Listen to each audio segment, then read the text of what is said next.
نحمده ونصلي على رسوله الكريم أما بعد فأعوذ بالله من الشيطان الرجيم بسم الله الرحمن الرحيم قال الله تبارك وتعالى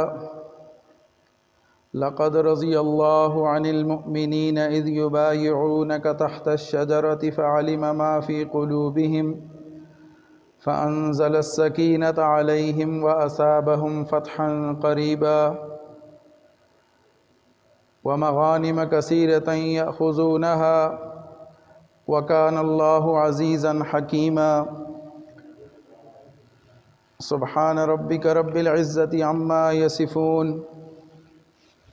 وسلام على المرسلين والحمد لله رب العالمين۔ میرے انتہائی واجب الاحترام معزز سامعین کرام،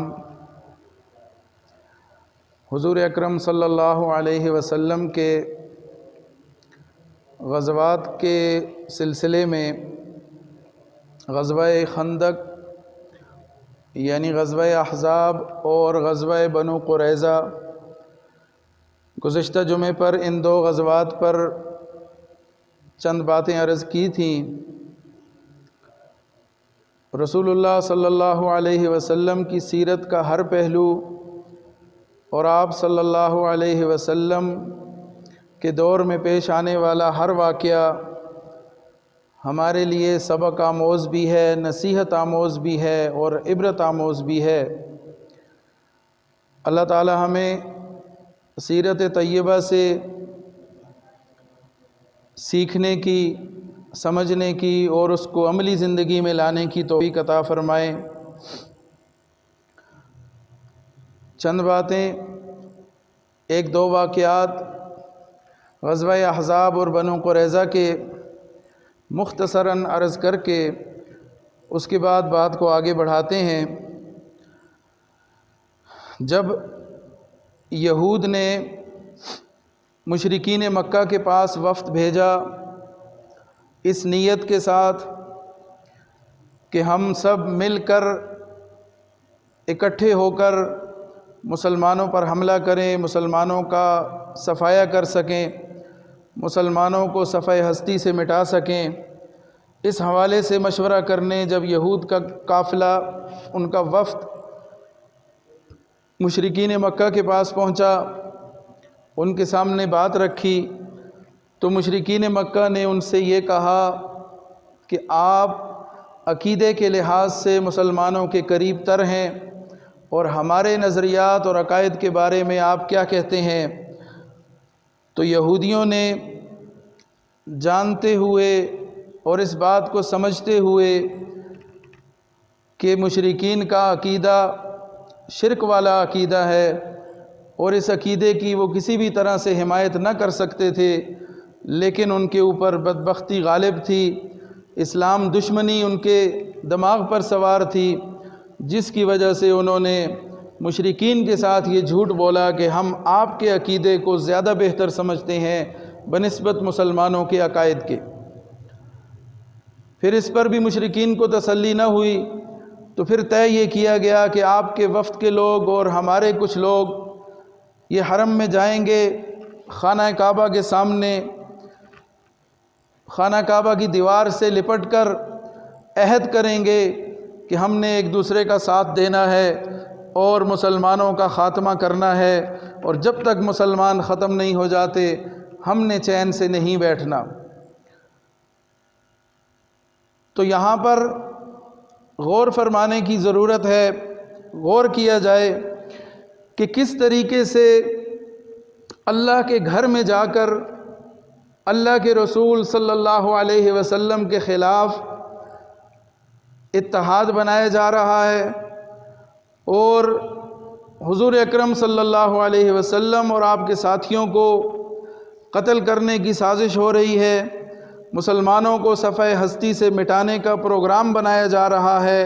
اور اللہ کے گھر میں یہ کام ہو رہا ہے۔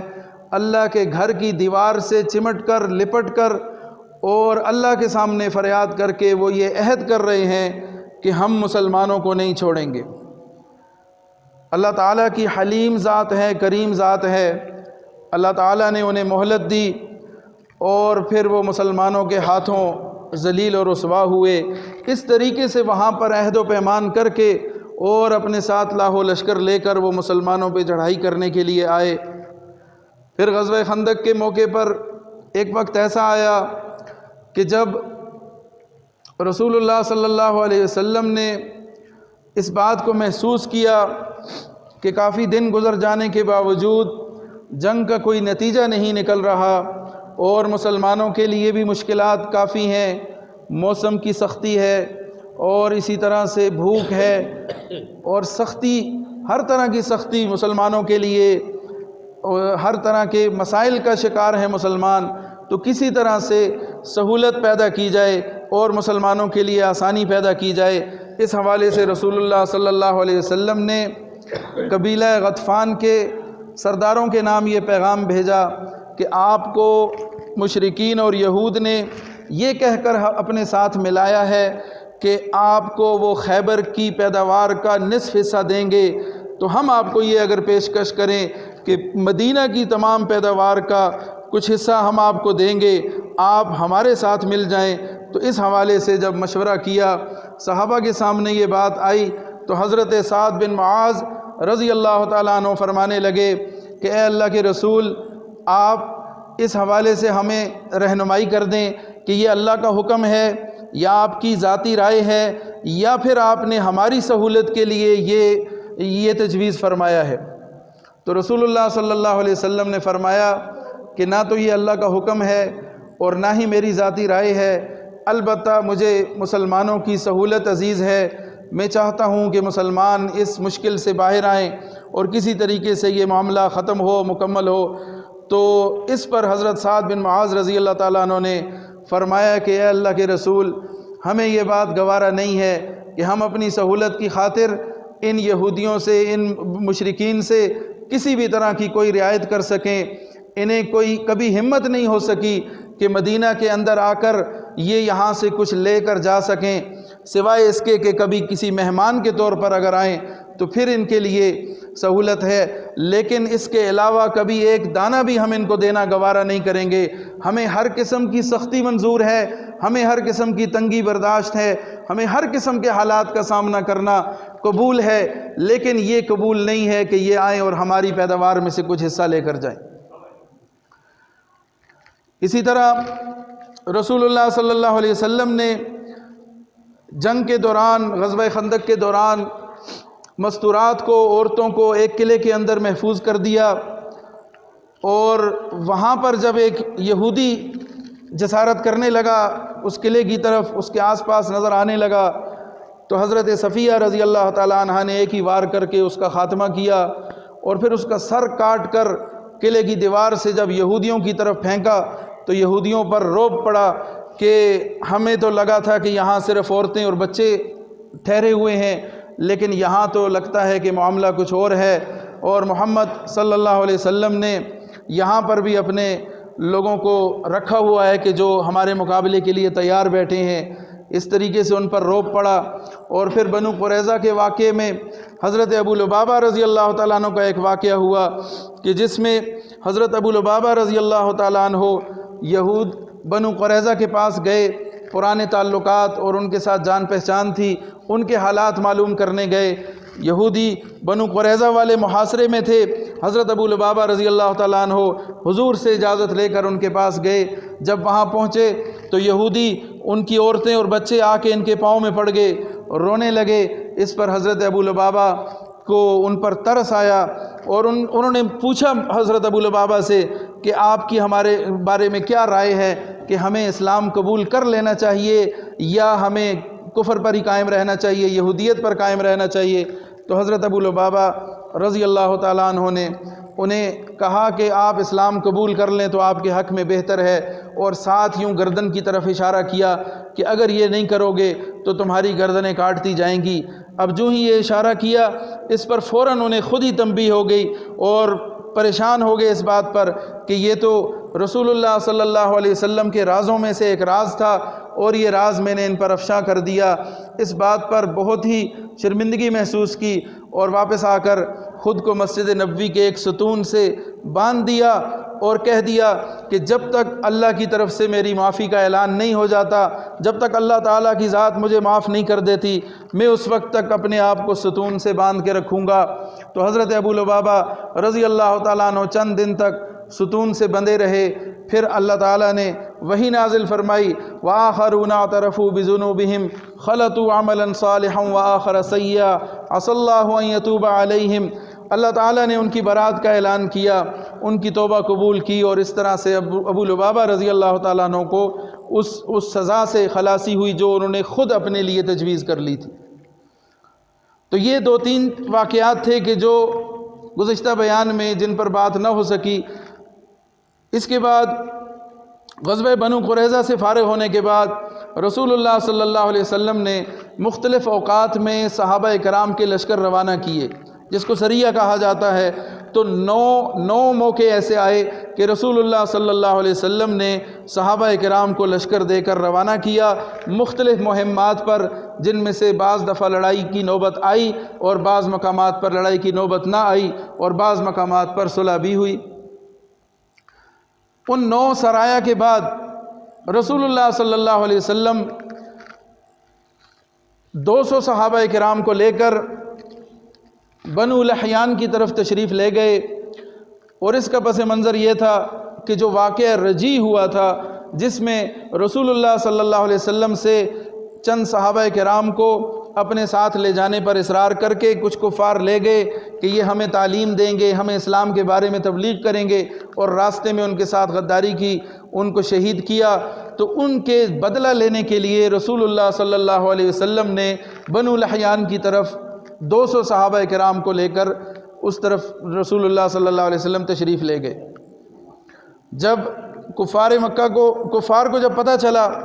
بنو لحیان والوں کو خبر ہوئی، تو وہ وہاں سے پہاڑوں میں ادھر ادھر فرار ہو گئے اور سامنا نہ کر سکے۔ رسول اللہ صلی اللہ علیہ وسلم 2 دن وہاں قیام فرما کر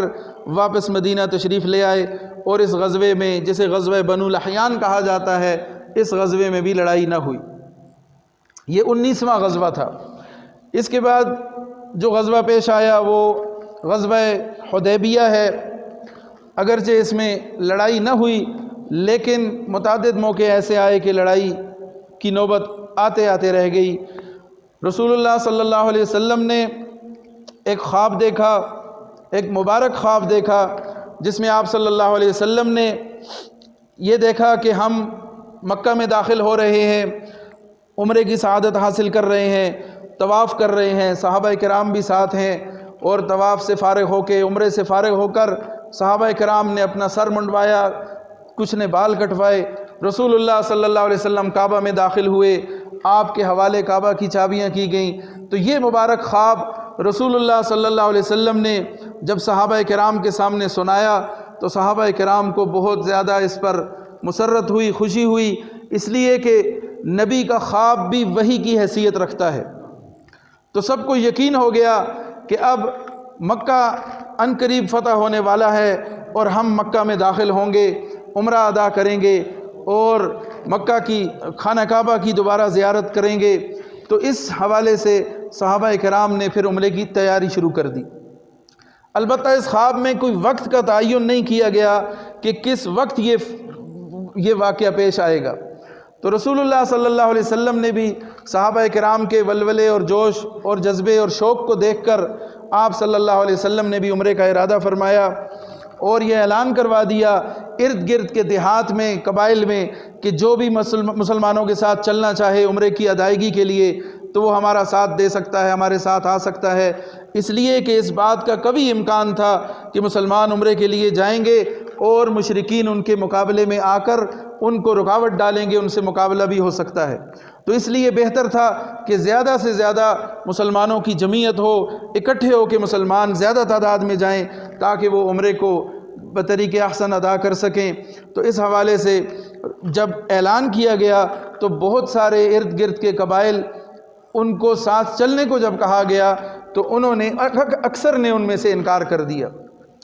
اکثر ان میں منافقین تھے، اور کچھ ایسے تھے کہ جو تھے تو مسلمان لیکن اس وقت وہ ارادہ نہ کر سکے،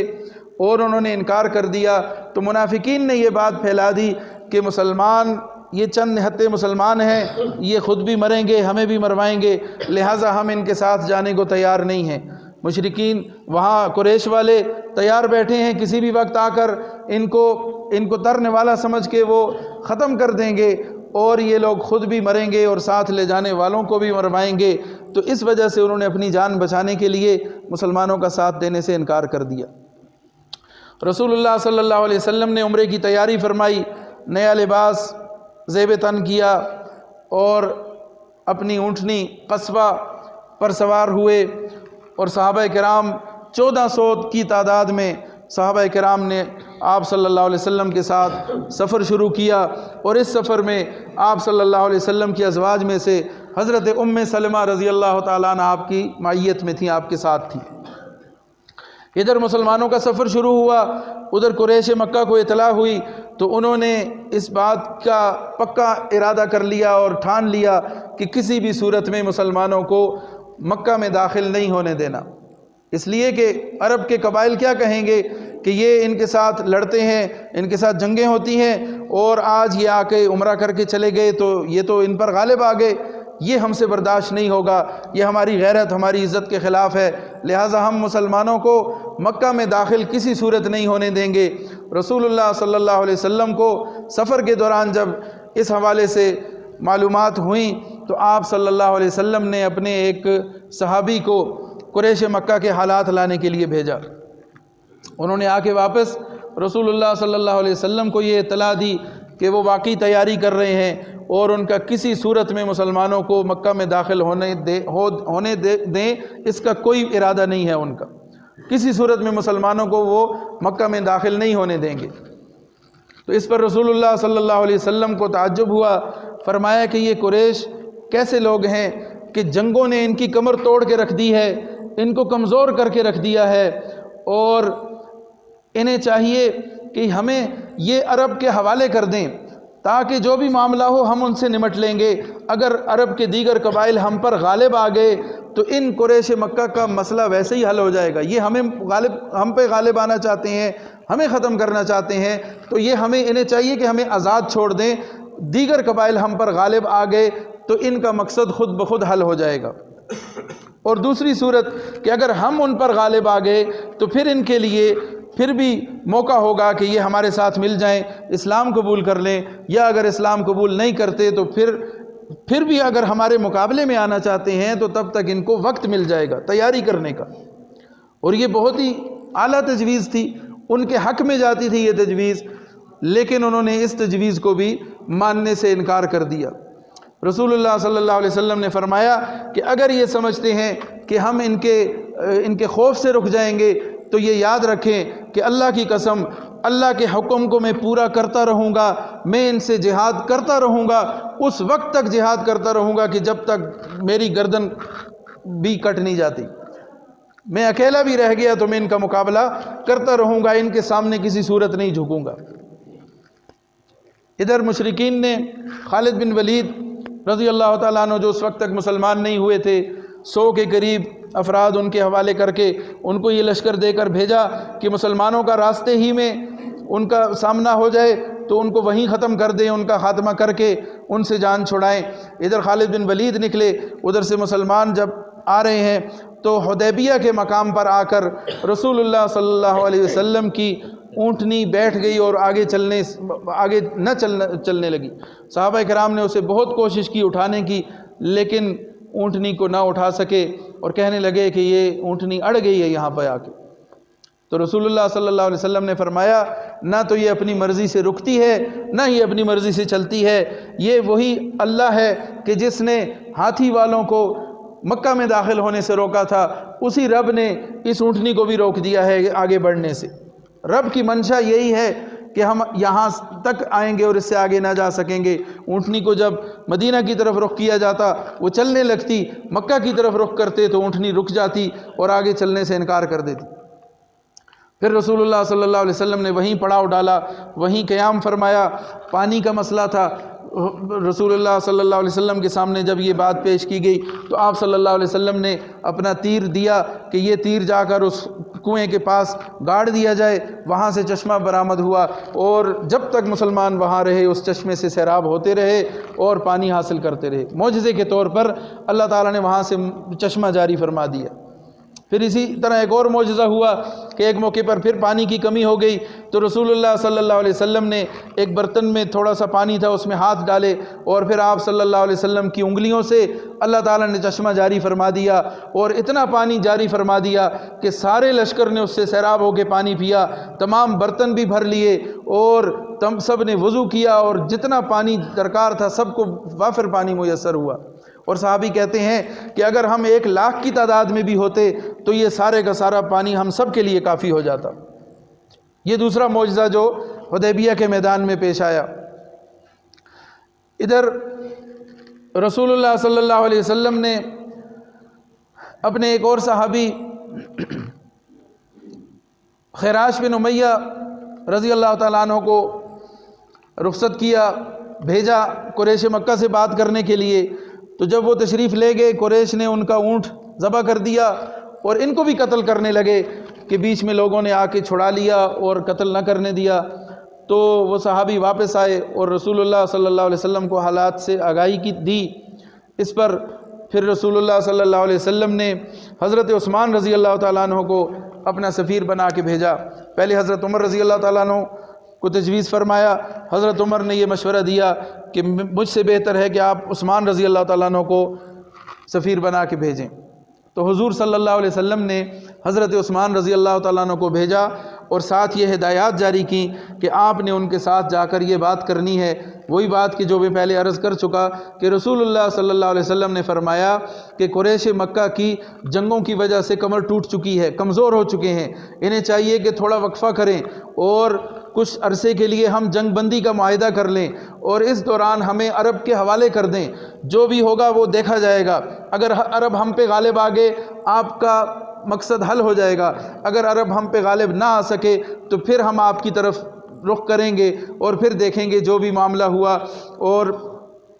اس کے علاوہ فرمایا کہ جب تک ہمارے جسم میں جان رہے گی ہم اللہ کا حکم پورا کرتے رہیں گے، اللہ کے احکامات کو بجا لاتے رہیں گے اور کفر کے سامنے کسی صورت میں نہیں جھکیں گے۔ اور اس وقت ہمارا ارادہ صرف اور صرف عمرے کا ہے، ہمارا جنگ کا کوئی ارادہ نہیں ہے، ہم عمرہ کریں گے اور واپس لوٹ جائیں گے۔ لیکن جب حضرت عثمان رضی اللہ تعالیٰ عنہ یہ پیغام لے کر قریش مکہ کے پاس گئے تو انہوں نے اس کو قبول کرنے سے انکار کر دیا۔ حضرت عثمان رضی اللہ تعالیٰ عنہ وہاں دیگر جو مسلمان پہلے سے وہاں رہ چکے تھے، ابھی تک مکہ ہی میں مقیم تھے اور بڑی مشکلات سے زندگی گزار رہے تھے، ان کے لیے بھی رسول اللہ صلی اللہ علیہ وسلم کا پیغام پہنچایا کہ حضور نے آپ کو سلام بھیجا ہے اور فرمایا ہے کہ ان قریب ہم اس مشکل سے آپ کی اللہ تعالیٰ خلاصی کر دیں گے، ان قریب فتح ہوگی اور آپ اس مشکل سے باہر آئیں گے۔ انہیں یہ خوشخبری سنا دی اور پھر 3 دن تک حضرت عثمان رضی اللہ تعالیٰ نے وہاں قیام کیا۔ ابان بن سعید جو ان کے دوست تھے، قریبی تھے، ان کے ہاں انہوں نے پناہ لی، ان کی امان میں تھے، جو بعد میں مسلمان ہوئے۔ تو مختلف مواقع پر قریش مکہ کے سرداروں سے بات چیت چلتی رہی، کسی طرح سے بھی ان کو بات سمجھ نہ آئی، حالانکہ دیکھا جائے تو ساری باتیں ان کی فیور میں جاتی تھی، ان کے حق میں جاتی تھی، لیکن یہ شرک بیماری ہی ایسی ہے کہ جب کوئی شرک کرنے لگتا ہے تو پھر اس کا دماغ کام نہیں کرتا، اس کو سمجھ نہیں آتی، اس کو اپنا حق اپنے حق میں ہونے والی باتیں بھی مخالفت میں لگتی ہیں۔ تو یہ شرک کی نحوست ہے۔ وہ چونکہ مشرکین تھے، معاملہ فہمی ان کے اندر نہ تھی، تو وہ اڑے رہے۔ ادھر انہوں نے 50 افراد اور بھیج دیے اور ان کو یہ ٹاسک دیا، یہ مشن دیا کہ جا کے رسول اللہ صلی اللہ علیہ وسلم کی طاق میں رہیں، اور جو ہی آپ صلی اللہ علیہ وسلم پر موقع پائیں تو آپ کو نعوذ باللہ قتل کر دیں۔ اس مقصد کے لیے 50 افراد بھیجے اور پھر بعد میں 10 اور لوگ بھیجے۔ تو حضور صلی اللہ علیہ وسلم کے جانثاروں نے ان تمام افراد کو گرفتار کر لیا اور حضور کی خدمت پہ پیش کر دیا۔ ادھر انہوں نے حضرت عثمان کو بھی گرفتار کر لیا، روک لیا، اور خبر یہ پھیل گئی کہ حضرت عثمان رضی اللہ تعالیٰ عنہ شہید کر دیے گئے۔ جب حضور صلی اللہ علیہ وسلم کو حضرت عثمان کی شہادت کی خبر ملی تو آپ صلی اللہ علیہ وسلم نے ایک درخت کے نیچے 1400 صحابہ کرام سے موت پر بیعت لی کہ ہم جان دے دیں گے، خون کے آخری قطرے تک لڑیں گے، لیکن عثمان رضی اللہ تعالیٰ عنہ کے خون کا بدلہ لیں گے اور عثمان کا خون رائے گاہ نہیں جانے دیں گے۔ 1400 صحابہ جتنے بھی لشکر میں موجود تھے سب نے آپ صلی اللہ علیہ وسلم کے ہاتھ پر بیعت کی، اور رسول اللہ صلی اللہ علیہ وسلم نے اپنے ہاتھ پر ایک ہاتھ پر دوسرا ہاتھ رکھا اور فرمایا کہ یہ میں عثمان کی طرف سے بھی بیعت کرتا ہوں، اور 1400 صحابہ کرام نے موت پر بیعت کی کہ ہم لڑیں گے، مریں گے، کٹ جائیں گے، ختم ہو جائیں گے، لیکن عثمان کے خون کا بدلہ ضرور لے کر رہیں گے۔ اب جب مسلمان مرنے کے لیے تیار ہو جاتا ہے تو پھر اس سے آگے تو اور ہے کچھ نہیں، یہ آخری انتہا ہے کہ جب ایک شخص جان دینے کو تیار ہو جاتا ہے، اپنا سب کچھ، سب سے زیادہ قیمتی چیز جان ہے، ایک شخص جان ہتھیلی پہ رکھ لیتا ہے اور قربان ہونے کے لیے تیار ہو جاتا ہے، تو پھر اس سے زیادہ طاقتور اور خطرناک کوئی نہیں ہوتا۔ اس بات کا اندازہ مشرکین کو بھی ہوا کہ ادھر مسلمانوں نے تو عثمان کا بدلہ لینے کے لیے موت پر بیعت کر لی ہے، تو اب وہ نرم پڑ گئے اور صلح کے لیے افراد بھیجنے لگے۔ بدیل بن ورقہ خزاعی جو کہ قبیلہ بنو خزاعہ کے سردار تھے، وہ آئے اور رسول اللہ صلی اللہ علیہ وسلم کی خدمت میں پیش ہوئے، بعد میں مسلمان ہو گئے فتح مکہ کے موقع پر۔ انہوں نے حضور سے بات کی، حضور صلی اللہ علیہ وسلم نے وہی بات ان کے سامنے دہرائی کہ ہمارا ارادہ عمرے کا ہے اور ہمارا لڑنے کا کوئی ارادہ نہیں ہے۔ تو یہ پیغام جا کر انہوں نے دیا مشرکین کو، لیکن ان کی سمجھ میں بات نہ آئی، انہوں نے نہ مانا کہ ہم پھر بھی اجازت نہیں دیں گے۔ اس پر عروہ بن مسعود جو ان کے سردار تھے، انہوں نے کہا کہ مجھے اجازت دو، میں تمہاری طرف سے جا کے بات کرتا ہوں محمد سے صلی اللہ علیہ وسلم۔ عروہ بن مسعود آئے، رسول اللہ صلی اللہ علیہ وسلم سے بات چیت ہوئی، اور واپس پھر انہوں نے بھی جا کر قریش کو یہی پیغام دیا کہ ان کا ارادہ نیک ہے، عمرے کے لیے آئے ہیں،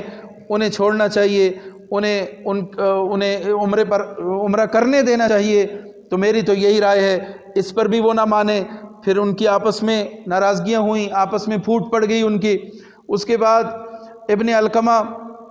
جو حبشیوں کے سردار تھے، انہوں نے کہا کہ میں جا کے بات کرتا ہوں۔ جب وہ آئے رسول اللہ صلی اللہ علیہ وسلم کی خدمت میں آنے لگے، راستے میں ہی تھے، تو حضور نے دیکھ کر دور سے سمجھ لیا کہ یہ ابن علقمہ ہیں اور یہ حبشیوں کے سردار ہیں، اور حبشی لوگ قربانی کے جانوروں کی بڑی تعظیم کرتے ہیں۔ تو حضور نے فرمایا کہ جتنے جانور ہمارے پاس قربانی کے ہیں ان سب کو کھڑا کر دو۔ ان سب جانوروں کو کھڑا کر دیا گیا، تو انہوں نے دور سے ہی دیکھا اور وہ سمجھ گئے کہ یہ لوگ عمرے کے لیے آئے ہیں اور یہ ان کے پاس قربانی کے جانور ہیں، اور وہ معاملے کو سمجھ کے وہیں سے واپس ہو گئے، اور قریش کو جا کے سمجھایا کہ ان کا عمرے کے علاوہ اور کوئی ارادہ نہیں ہے اور ان کی بات درست ہے، انہیں آنے دو۔ قریش نے اس پر بھی نہ مانا، پھر ان کے آپس میں اختلافات ہوئے، مسائل بڑھے۔ پھر مکرز بن حفص ایک شخص ہے جو کچھ عرصہ قبل مسلمانوں کے ساتھ ایک جنگ میں شریک ہوا اور پھر خود بھاگ گیا اپنے بندے مروا کے۔ وہ جب آیا تو اس نے بھی آ کر کوئی بات چیت شروع کی۔ اسی دوران سہیل بن عمر مشرکین کی طرف سے آئے، تو انہیں دیکھ کر رسول اللہ صلی اللہ علیہ وسلم فرمانے لگے کہ اب انہوں نے سہیل کو بھیجا ہے، لگتا ہے ان کا صلح کا ارادہ ہے۔ سہیل بن عمر آئے، انہوں نے آ کے رسول اللہ صلی اللہ علیہ وسلم کی خدمت میں حاضری دی، بات چیت کی،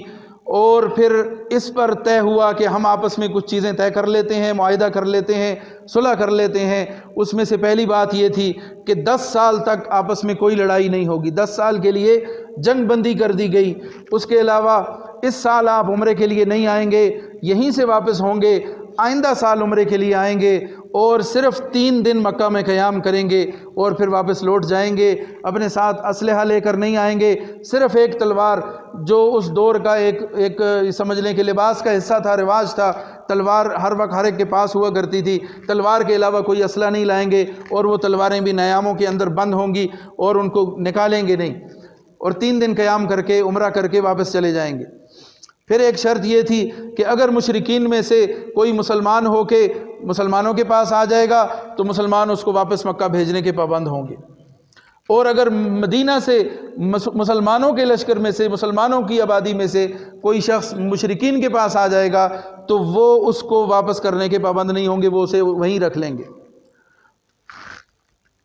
تو اس طرح سے یہ شرطیں طے ہوئیں۔ ان شرطوں میں بظاہر مسلمانوں کے خلاف ساری باتیں جاتی تھیں، لیکن رسول اللہ صلی اللہ علیہ وسلم نے ان تمام شرطوں کو منظور کیا، قبول کیا، اور پھر معاہدہ لکھنے کی بات ہوئی تو پھر معاہدہ حضرت علی رضی اللہ تعالیٰ عنہ کو لکھنے کے لیے مقرر فرمایا گیا۔ حضرت علی رضی اللہ تعالیٰ عنہ نے بسم اللہ الرحمن الرحیم لکھا تو سہیل بن عمر نے کہا کہ یہ رحمان اور رحیم کیا ہوتا ہے، ہمیں تو پتہ نہیں ہے، بسمک اللہم سے لکھو، جیسا ہمیشہ سے لکھتے آ رہے ہیں،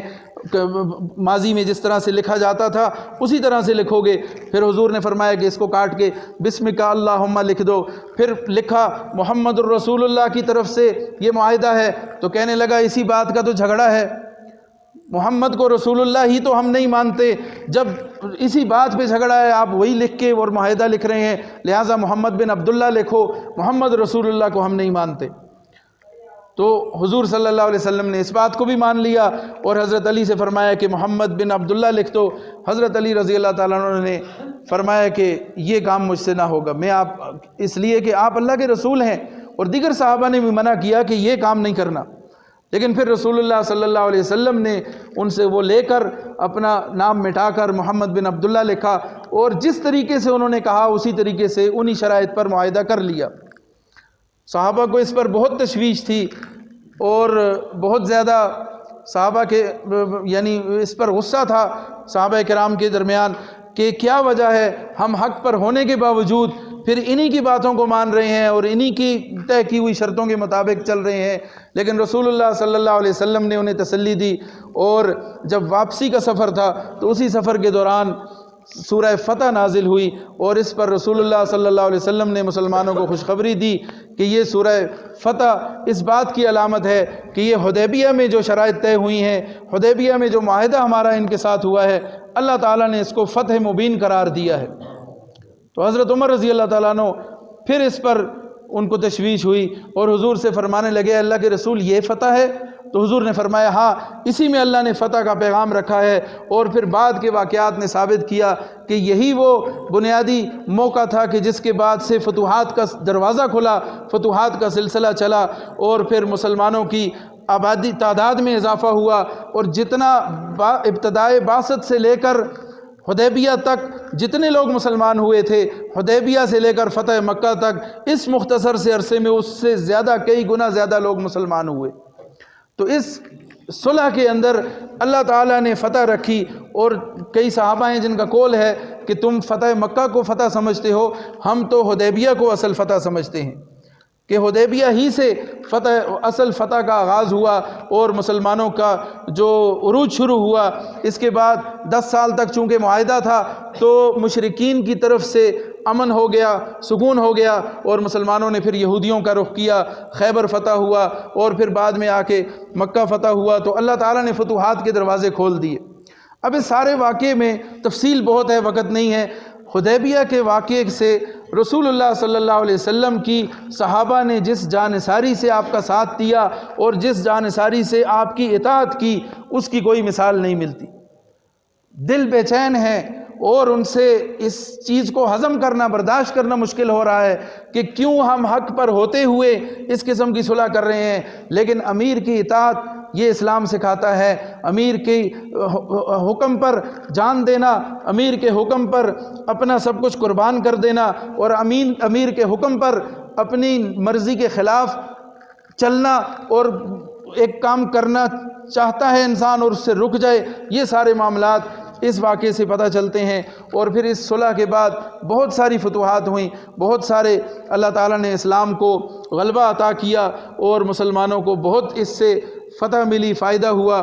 اس پر انشاءاللہ مزید چند باتیں اور بھی کچھ عرض کرنی ہے انشاءاللہ وہ آئندہ جمعے پہ، اور اس کے بعد کے دیگر جو غزوات ہیں، غزوہ ذی قرد ہے اور اس کے بعد غزوہ خیبر ہے، انشاءاللہ ان موضوعات پر آئندہ جمعے پہ بات کریں گے۔ اللہ تعالی ہمیں بھی صحابہ کرام والا جذبہ نصیب فرمائے، اللہ تعالی ہمیں بھی صحابہ کرام والی اطاعت نصیب فرمائے۔ حضور صلی اللہ علیہ وسلم نے جو فیصلہ فرما دیا، صحابہ کرام نے اس پر سر تسلیم خم کیا، اور پھر ہر میدان میں اللہ تعالیٰ نے ان کو کامیابی اور فتح عطا فرمائی۔ اللہ تعالیٰ ہمیں بھی رسول اللہ صلی اللہ علیہ وسلم کی سیرت کو اپنانے کی اور صحابہ کرام کے نقش قدم پر چلنے کی توفیق عطا فرمائے۔ وآخر دعوانا ان الحمد للہ رب العالمین۔